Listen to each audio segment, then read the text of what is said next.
el- lo primero que observo es que él habla de un discurso, de algo que él se dice consigo mismo. Yo me hablo conmigo mismo.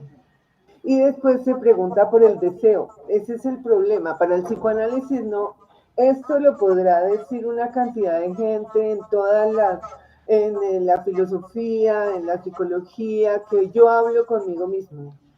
Pero ni en lo que tiene que ver con la estructura estricta que devela Saussure, ni en el psicoanálisis, ese discurso consigo mismo tiene mayor asidero, porque la estructura misma del discurso está dirigida hacia otro, hay un otro. El mismo Saussure cuando habla del circuito de la palabra, dice la estructura misma cuando yo pienso es como si hubiera otro ahí.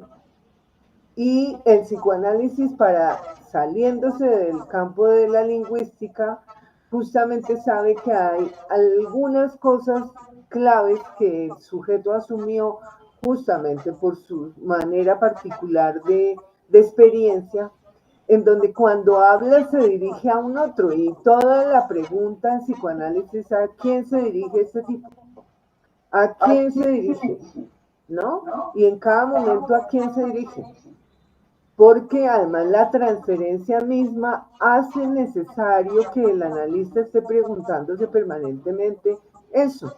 Me está diciendo esto a mí, pero en este momento yo a quién estoy representando de su existencia, a quién se dirige, y el sujeto no lo sabe, nunca lo sabe.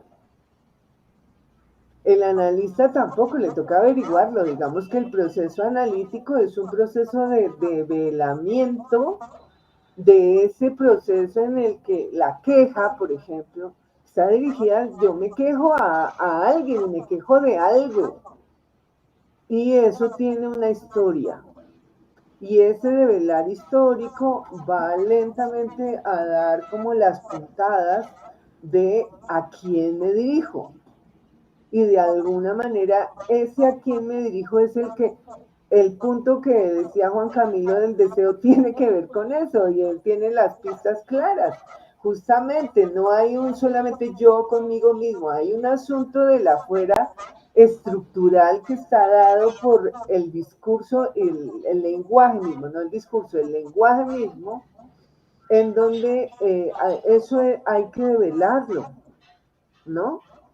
Y no es que el sujeto está centrado solamente, por supuesto que su placer es suyo y sus eh, pulsiones son suyas y hay una cantidad de cosas y puede estar en un tralalá incesante, pero ese tralalá incesante hay que develar cuál es el otro de ese tralalá y por qué, porque seguramente que en ese tralalá incesante el sujeto se está poniendo como algo para ese otro.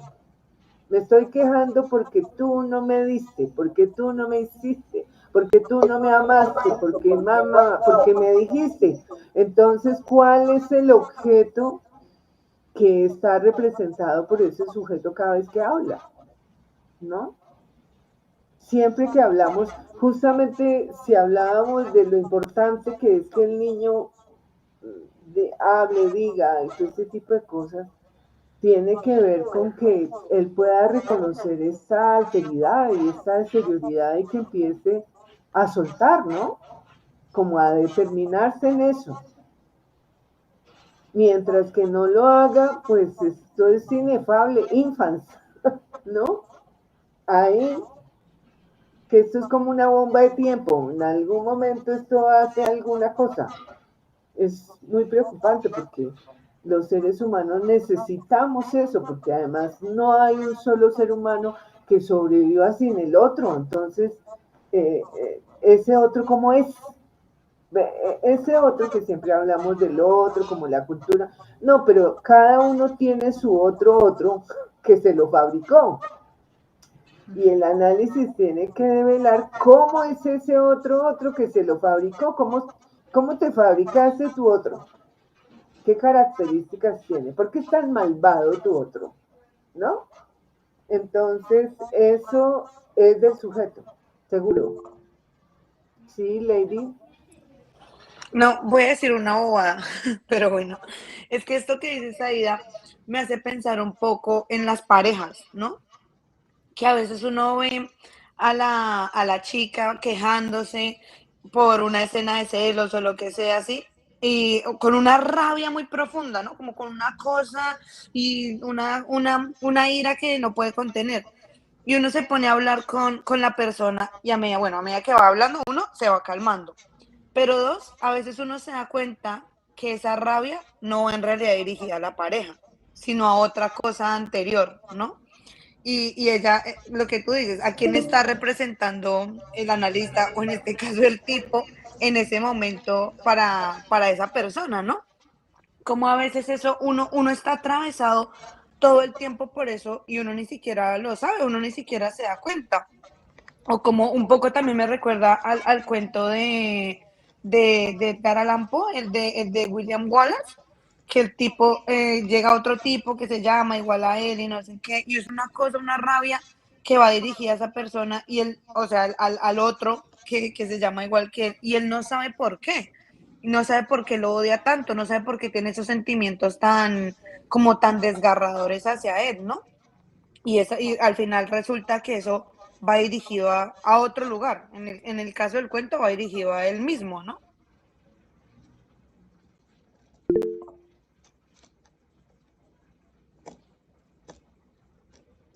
Claro, y iba a señalar, bueno, por un lado que se nos iba a acabar, les acabo de enviar el enlace para que nos podamos pasar.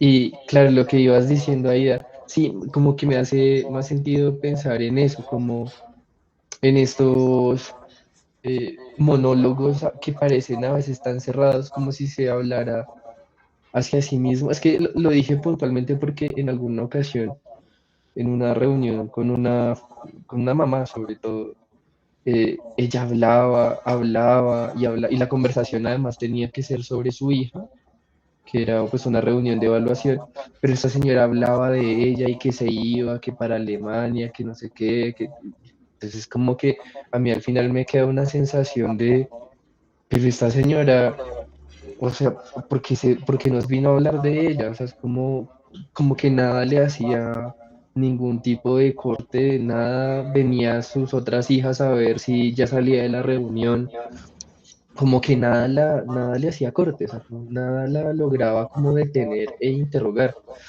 Pero entonces, claro, con esto que dices de que siempre hay un otro, pues por supuesto, en la medida en que se es un ser hablante, pues siempre hay un interlocutor. Es decir, como que ese otro siempre está pues garantizado. El problema es que no siempre es muy claro como así, pues hacia dónde va el pelotazo, ¿no? Pues es como lo que me queda pensando, me queda dando vueltas ahí también, que me parece interesante tenerlo como también atado, ¿no? Como claro, que además es una pregunta muy interesante, como saber, bueno, a qué otro le está hablando, pues y lo pensaba sobre todo con esto de Descartes. Pues el libro se llama Meditaciones, o sea, el tipo está como ahí, con él, muy él con él, pero claro, entiendo que no es tan claro que sea hacia sí mismo, pues por supuesto, o sea, él está hablando, está contando, está poniendo eso, además por escrito, que eso también tiene como lo suyo, que Lacan en la introducción también vuelve y retoma este asunto de esa relación de lo real como con lo escrito, como con, si no se me pareció eso también relevante, pero sí, finalmente ayuda mucho lo que estabas poniendo, como sobre ese interlocutor, ¿no? Como ese asunto también desde la lingüística de Saussure.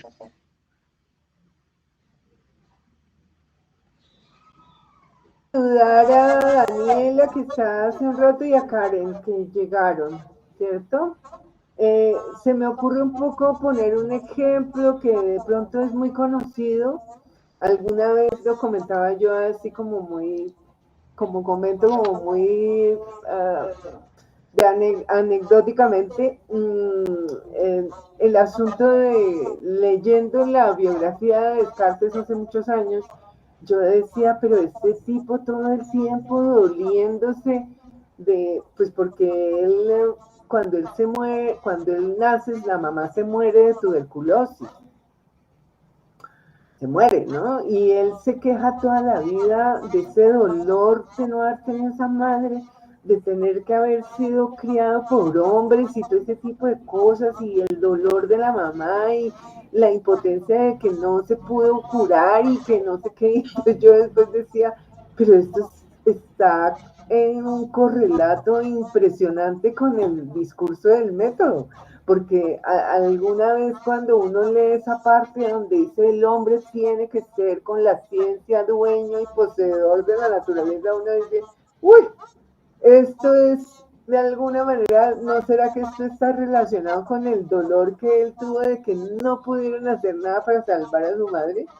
Porque esa aspiración tan brutal en la que estamos además, ¿no? Que la ciencia nosotros consideramos todo como recurso para el hombre, todo es para romperlo, gastarlo y lo que sea, porque esto es para nosotros. Y entonces uno dice, hay como que tiene que ver con esto, ¿no? Qué terrible que haya de alguna manera una ciencia que además tiene un contenido tan profundamente, de alguna manera como de un poder tan tenaz, ¿cierto? Que no lo suelta y como que eso también se heredaría, yo me preguntaba un poco eso. Pero bueno, esas son como reflexiones al margen ahí que uno hace sobre el asunto de lo que tiene que ver con las cuestiones propias de un sujeto como Descartes, que ha influido tanto en la historia de la ciencia, por ejemplo. Bueno, aquí les cuento a Daniela y a Karen que estamos apenas empezando en la capítulo 1 y que hablábamos justamente de el sujeto que para el psicoanálisis es un objeto también a estudiar, a develar, no sabemos cuál es. Y entonces él dice ahí que es eso, dice, se manifiesta como falta de ser. No es ningún ente, así lo que así se determina, es decir, no es una cosa tangible, no es una cosa tangible. Es algo que tiene que ver con el lenguaje mismo y es lo que sigue diciendo en el siguiente párrafo, ¿no? Me parece. Pero como estoy haciendo como un resumen porque ya lo había leído, no sé si necesitamos leer todo o simplemente saltamos.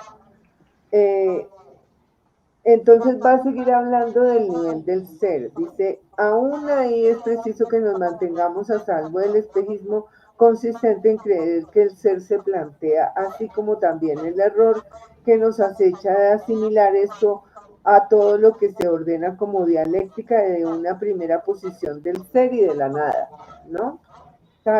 Sigue contradiciendo el asunto de que la nada o el ser que sería algo que de alguna manera está como un ente.